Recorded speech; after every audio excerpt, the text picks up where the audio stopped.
All right, we got some big breaking news Wednesday night. According to a post on Truth Social from President Trump, Israel and Hamas have agreed to, quote, phase one of his ceasefire deal. Let me read that entire Truth Social post to you, Ben. I am very proud to announce that Israel and Hamas have both signed off on the first phase of our peace plan.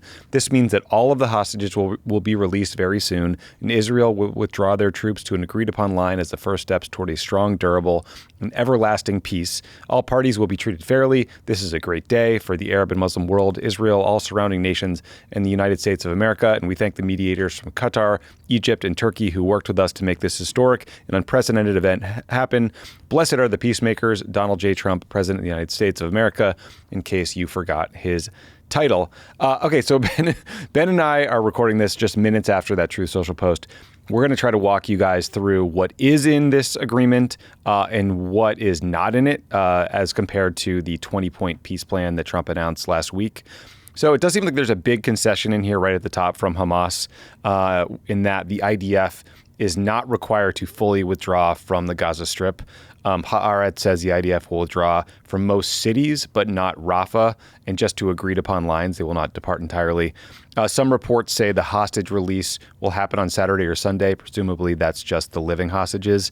The bodies of the deceased hostages may take more time for very grim reasons, like because they were buried under the rubble or because Hamas has lost track of the bodies or the people who knew where they were killed in the fighting. So that's a complicated piece of business. Israel will release roughly 2,000 Palestinians it's holding captive in prisons or military camps. The bulk of these the captives will consist of Palestinians taken from Gaza after October 7th and will include all women and children. This deal does not include other Palestinian prisoners. We can get to that in a minute. And then Dropsite News reported that Israel, under this deal, agrees to allow about 600 trucks of aid into Gaza per day. That's about the level of aid that was getting in the last ceasefire that was signed in January. And we're seeing that Trump might actually go to the Middle East as soon as this weekend because he wants to bask in that sweet, sweet Nobel Peace Prize glory. So, Ben, we just learned all this news. We're kind of processing it as we go. But what's your reaction to the initial reports? Yeah, I mean, I think for people who listened to the last podcast, it's kind of in line with what we're talking about in that this is obviously great news for the hostages who are going to be able to be returned into their families on the Israeli side. It's great news for the people of Gaza that they will no longer be under bombardment and that aid will get in, really life-saving aid given the circumstances that they've been under. Many Palestinian prisoners also released, right? So obviously that's good news for them. I think, at the same time, we have to be very clear that this does not necessarily resolve what happens after phase one. The word I take the most issue with in the Truth Social post is everlasting, because we still don't really know if the IDF is going to remain in Gaza. We still don't know if Hamas is going to demilitarize. We still don't know who's going to be running Gaza. And there are many things that could, disrupt this or derail it in the days and weeks to come. Whether that's somebody not making good on the terms of even phase one, or whether that's just profound disagreement over the future of Gaza, the future of Hamas, the future of the Israeli presence in Gaza.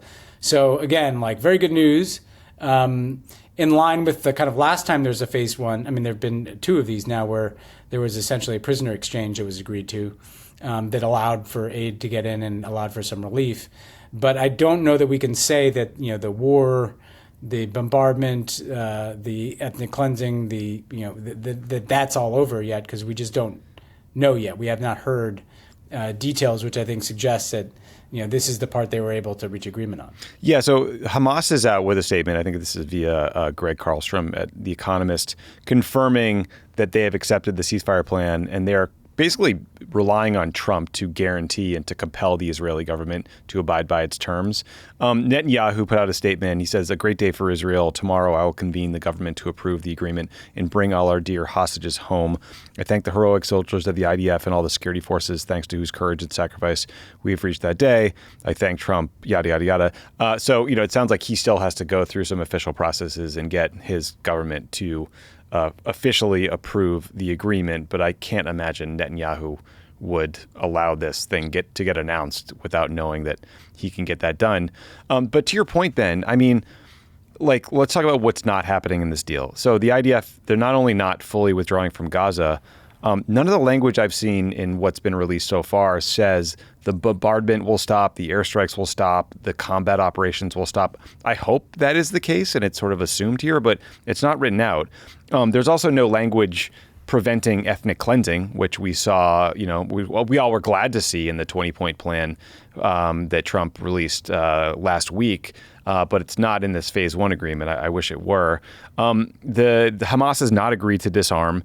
Remember, point 6 of Trump's 20-point peace plan had Hamas committing to peaceful coexistence and decommissioning their weapons for amnesty. Presumably that's a phase 2 conversation, but it's not in phase 1. As you mentioned earlier, Ben, the original deal reportedly included releasing like 250 Palestinians sentenced to life in prison. Palestinians, especially one, a guy named Marwan Barghouti, who is a really important leader in the Palestinian movement. He was sentenced to 5 life sentences in 2004, but Netanyahu has promised not to release him, so that could be a sticking point. There's nothing about economic development. There's nothing about an Arab stabilization force to keep the peace. Nothing in here about a Palestinian state. Nothing in here if poor Tony Blair gets a job. Everybody's worried about that guy. Again, all of this could be part of phase 2 or phase 3 or phase 400. Who knows? But when Trump goes out and says, like, give me the Nobel Peace Prize because I did peace in the Middle East and solved a 40,000 year, like how long will the conflict be, do you think, by the time we get to the Nobel speech? A million year conflict. But we also need to watch the implementation. So it just, look, I'm very, very happy about this. I want the hostages home. I want the bombardment to stop. I want aid to get in. But I'm worried about all the things that could go wrong. I am too. And I think we just have to be realistic about that because, a few comments. The first is there's no reason this deal couldn't have been reached months ago. This has kind of always been on the table. There's not really any military objective that Israel's been achieving the last several months regarding Hamas. Hamas still exists, by the way. One of the original purposes that Bibi stated for the war, Netanyahu, was the destruction of Hamas. Well, they agreed to the deal, like they're still there, right? And they still have a military force. And so it does make you feel like, why couldn't we have done this earlier? But put that aside, it's done. That's great. Insofar as to give Trump credit, it does feel like he squeezed Israel more than they've been squeezed recently, particularly after that strike on Qatar, which really upset the whole region. And so it does feel like Trump put more pressure on Israel than we saw, say, Joe Biden put on Israel, or we saw Trump put on Israel over the first few months that he was in office. The big question remains, will he continue to put that kind of pressure on Israel? Or will Netanyahu, hopefully get the hostages back, but then say, well, now the hostages are back. I have a problem with my right wing. Probably the far right of his coalition is not going to like this. And then he finds some reason to kind of resume military operations. And so that's the kind of cloud hanging over this. It also feels like pressure was put on Hamas.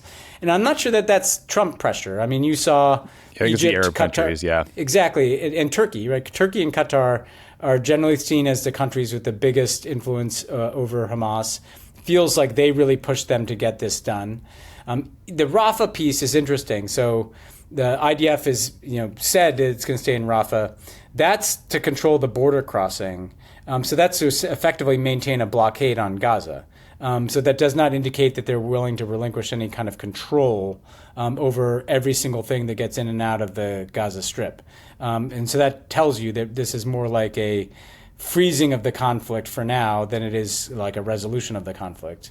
And I do think, we've given Trump some credit. I think what's kind of irresponsible here is, normally, and I've been, Tommy, you were there for one of the Gaza ceasefires. I was there for 2 Gaza ceasefires. Some caution is merited in the rhetoric, and the reason is that you want to keep the pressure on the parties. This is a good first step. We welcome this, but more has to be done, and we're going to implement it, and we're going to put pressure on the parties to implement it. I kind of worry that the end zone dance that he's going to do, that may even include a trip to the Middle East and kind of an audition for the Nobel Peace Prize Committee, which I think is coming up right around the corner, may kind of serve to diminish how much real work remains to be done diplomatically and how many things could continue to go wrong here. So it's not that we're being pessimistic, it's that we're being realistic here about what was achieved and what wasn't achieved. And that ability and willingness of the United States to continue to put pressure on the Israeli government is going to be very important if you want to get past phase one, in the same way that Qatar and Turkey and all those with some influence on Hamas and the Palestinian people themselves will have to kind of keep the pressure on their side.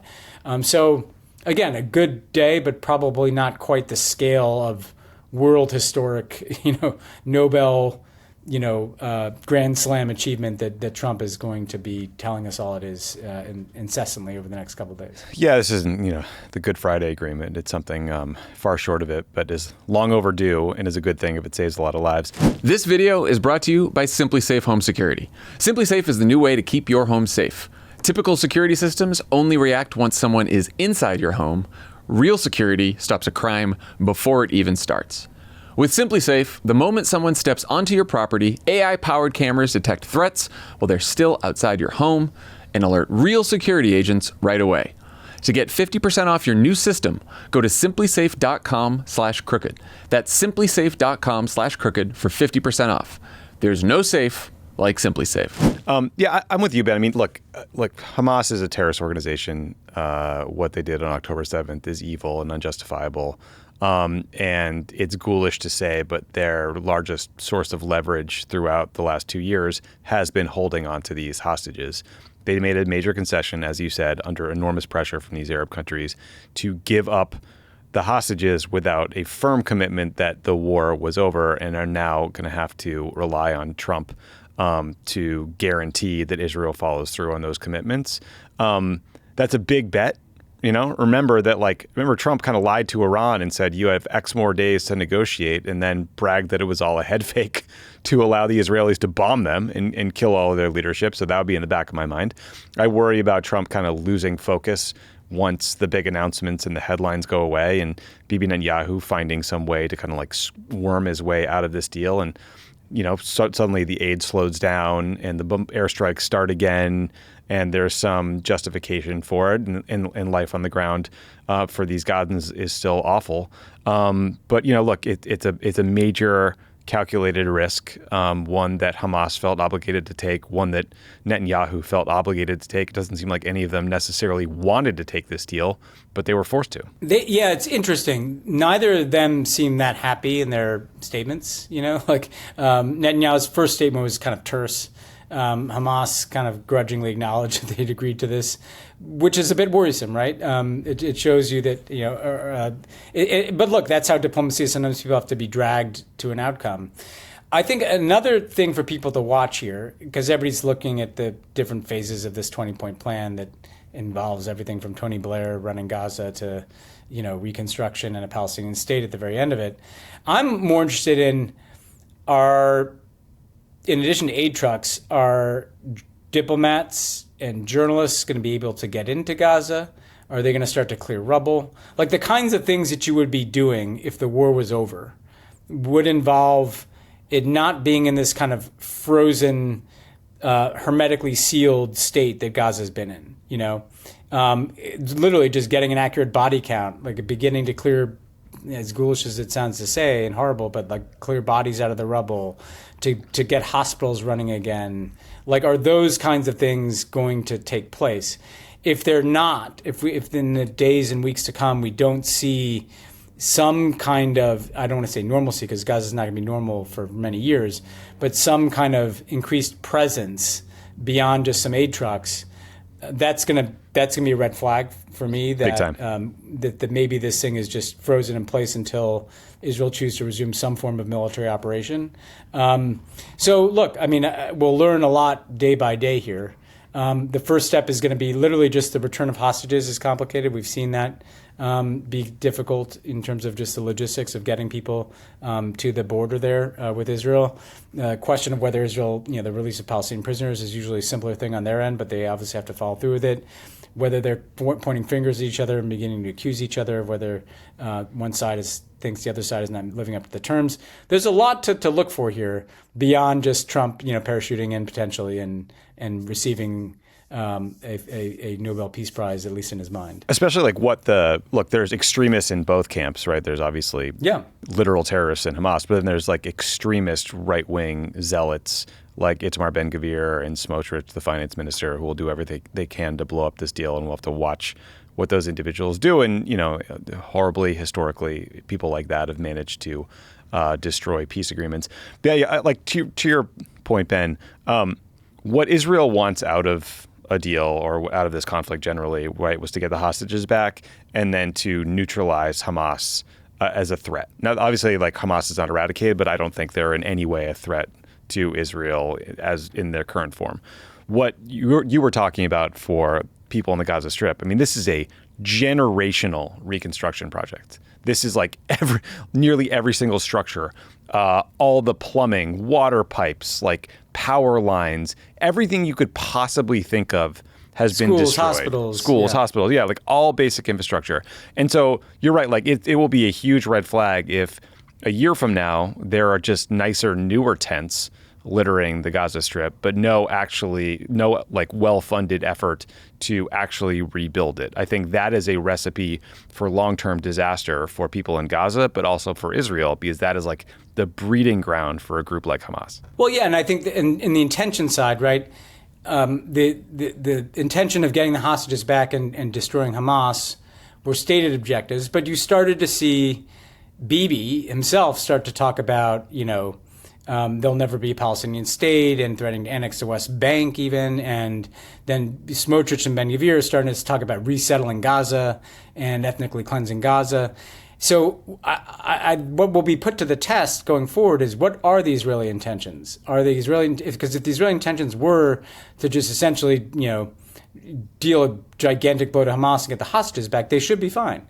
If their intentions are, we want Gaza, we want that land, we want to ethnically cleanse this area, and we also want to start to annex the West Bank, well, no, So in a way, this is what happens after this phase one is going to hold a mirror up to Israel's intentions. And then on the Palestinian side, whether Hamas is willing to kind of relinquish power to some Palestinian technocratic authority in Gaza, whether they're willing to demilitarize, we don't know that yet either. So we'll have a mirror up to that as well. Thus far, we've gotten to phase one. It gets harder with each step beyond this. And, especially when neither side wanted to negotiate phase two the first time, right? Especially the Israeli side. Like there was just, they got the hostages out, there was some trucks flown in, everyone was content to just leave everything as it is and not, keep going. And that's the concern, right? Is that once they get those hostages back, something triggers them resuming some kind of operation there. Or, Hamas is probably in part also just feeling like they need to regroup. But whether they literally regroup as the kind of terrorist organization they were, or whether they kind of regroup within the context of a handing off of authority to some other kind of Palestinian governance, we don't know that yet either. So again, like, good day. But let's take this one step at a time. Yeah. So news of this deal started to leak kind of throughout the day on Wednesday. There were various U.S., Israeli, and Arab officials telling news outlets that they were close to a deal, that it could happen tonight, that it could happen in 24 hours. And then things got very interesting during a roundtable conversation that Donald Trump was hosting about Antifa, Ben. That was a real thing. It was like Trump and fucking Kristi Noem and Pam Bondi, and they were like, Pam Bondi was saying how they wanted to treat Antifa like they do the cartels, like exactly what we talked about on Tuesday. So I guess that does mean killing them. Trump was bragging about killing off our First Amendment rights when he banned flag burning. So it was a great little event, but it got interrupted rudely by Secretary of State Marco Rubio, who kind of whispered to Trump and then handed him a note. And then Trump kind of read the note and then said this. Let's watch. They're smart, but they're not smart enough. Oh, my microphone's broken. They're smart, but they're not smart enough. They have been covered by these liberal cities for so many years. And that's why we're all working with Treasury, with all these different departments, to find the criminal conspiracy. Okay. I'm just given. I was just given a note by the Secretary of State saying that we're very close to a deal in the Middle East, and they're going to need me pretty quickly. So we'll take a couple of more questions. I would bet you money, Ben, that whole thing was staged. And they were like, here's what we're going to do, Marco. You're going to come up to him with a note during the thing. An AP photographer got a picture of Rubio's note. It said negotiators need you to work, quote, very close. And Rubio asked Trump to, quote, approve a Truth Social post soon so you can announce deal first. I just love that, like, everything's getting announced via Truth Social. I don't know, Ben. Antifa roundtables, we got little errant notes getting photographed by the AP, I guess is how we do business these days. Look, I'm with you. I'm happy. I just want the war to end. I want the bombardment to stop. I want the hostages home. I don't believe the rest of it's going to happen, but we'll see. I don't. Yeah, I mean, I just don't feel good about anything beyond what we feel good about today. And even that spectacle, I mean, you and I were commenting that the timing is auspiciously before the Nobel Prize announcement, I mean, I like that's a real consideration, I'm sure, for Trump. I do want to know, like in that audio we heard, I guess the they are really smart. I don't know if that means all of us in the non-fascist camp. Not that we're Antifa, please, Stephen Miller, we're not Antifa. We just don't like fascism. But yeah, there's a kind of theater of the absurd to this. And look, I mean, like I said, like he definitely seemed like he got pissed at Netanyahu and squeezed him a bit when he was in D.C. That's good. That's good, and we all wish Joe Biden had done that. As we said for the greater part of a year on this podcast. So if you think we're being too hard on Trump, listen back. Did something that Joe Biden wouldn't do, which is actually squeeze Bibi and be a little tough with him. But at the same time, this just feels like what Trump is after is like that splashy announcement, headlines. That Truth Social post, that photo op in the Middle East, kind of like in Alaska, the photo op with Putin.